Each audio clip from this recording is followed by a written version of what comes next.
Chilli pulao বানানোর recipe. Capsicum, গাজর, beans তিনটেকে কুচি কুচি করে কেটে নিয়ে ভালো করে পরিষ্কার করে ধুয়ে নিয়েছি।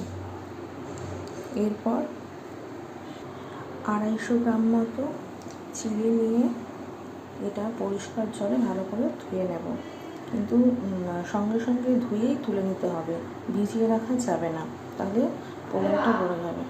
এই পোলাওটা আমি 3 জনের জন্য বানাচ্ছি, সেই মতো সব পরিমাণগুলো নিচ্ছি।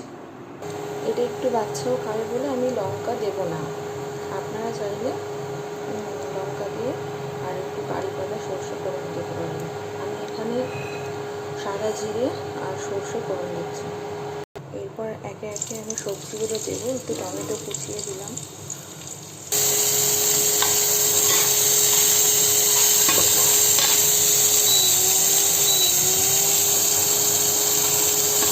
সবজিগুলো সেদ্ধ হবে। আর সবজিগুলো একটুখানি ফ্রাই করে আমি ঢাকা দেবো।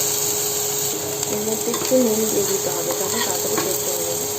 আমি এর মধ্যে একটুখানি হলুদ দিয়েছি কালারের জন্য, আপনারা না চাইলে না দেবেন।